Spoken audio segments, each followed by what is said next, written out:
Hi everyone, what I wanted to go through with you in this video is deciphering the quagmire of payment terms you might see on invoices you get from your suppliers. It may be that you want to implement some of these yourself.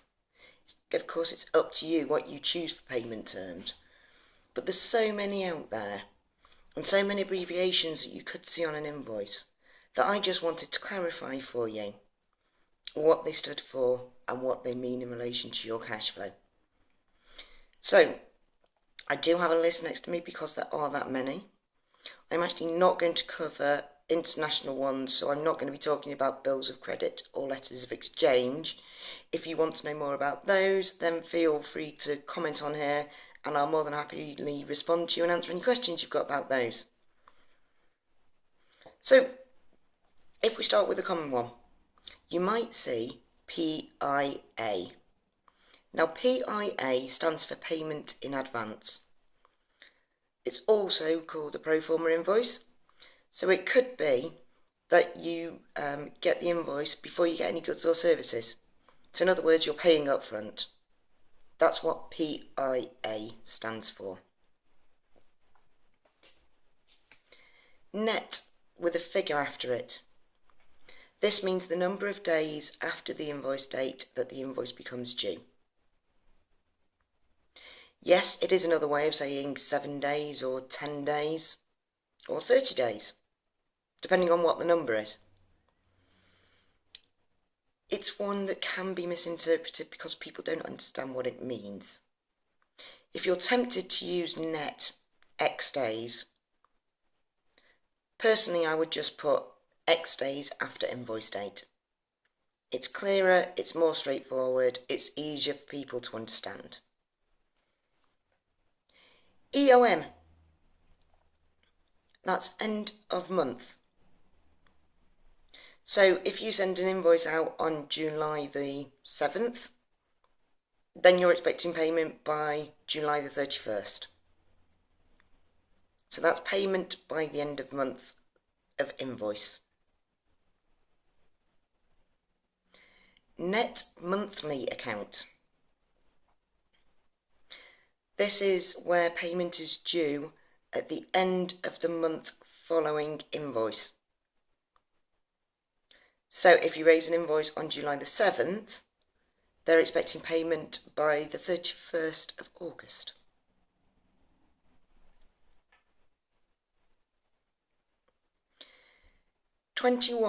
MFI.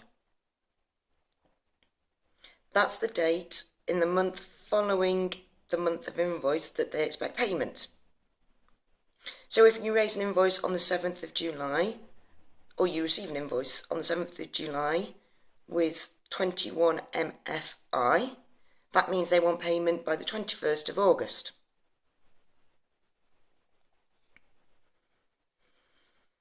%, 10, net 30. So what they're saying here is if you pay them within 10 days of the invoice date, you can get a 1% discount. If you don't pay them within 10 days, then it's due 30 days after invoice date. Although some companies do encourage early settlement discounts, it's something that I tend to lead my clients to not use.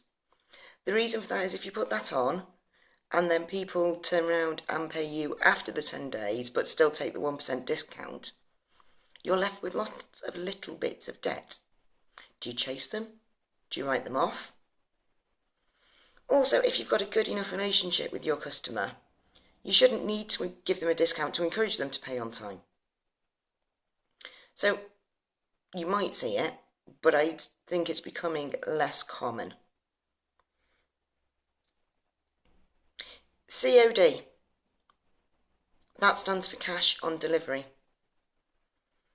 So, if you get one of these, you need to have cash or cheque ready. Occasionally they will be able to take credit card payments, but normally it is either cash or cheque.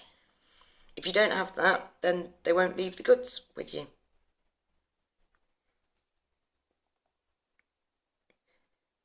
Cash on account.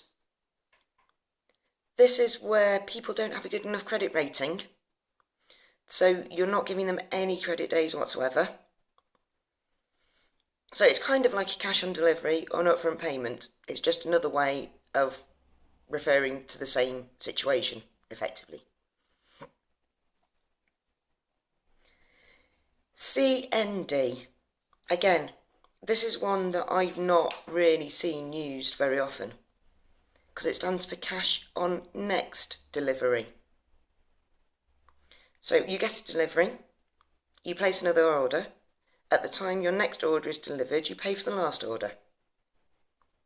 Yeah, sounds complicated, doesn't it? That's why you don't really see it very often.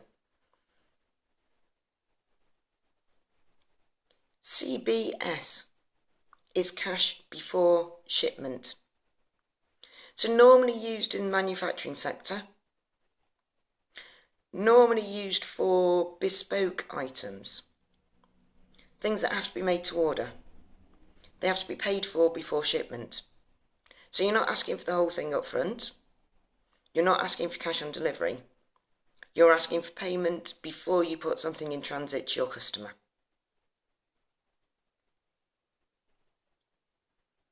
Cash in advance. Again, that's kind of like a pro forma, like a payment in advance. It's another way of saying the same thing.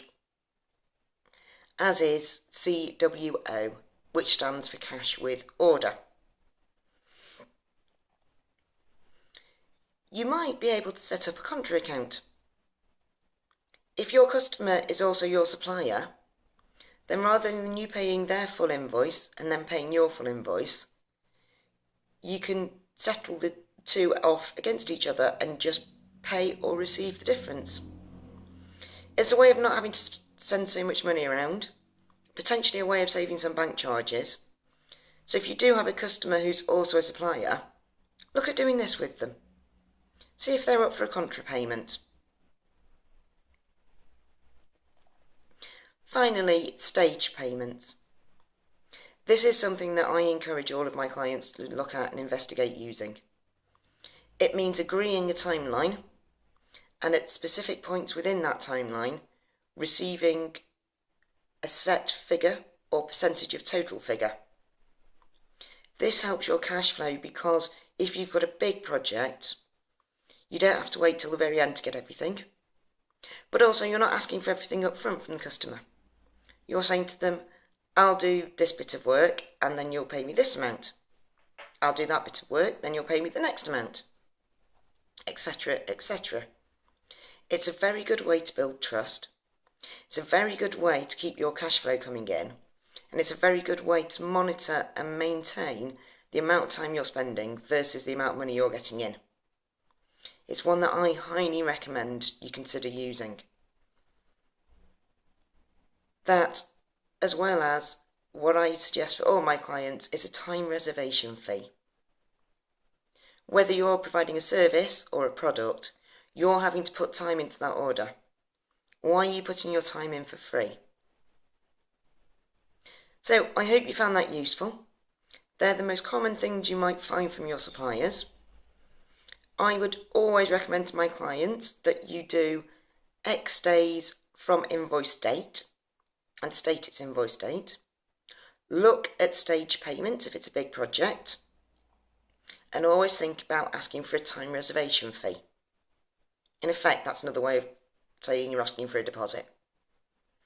If you've got any questions on any of those, or you've received any other terms that I've not covered there that you're not sure about, feel free to drop me a comment. Also, don't forget to subscribe to this channel so you can keep up to date with all these videos. Until the next time, bye for now.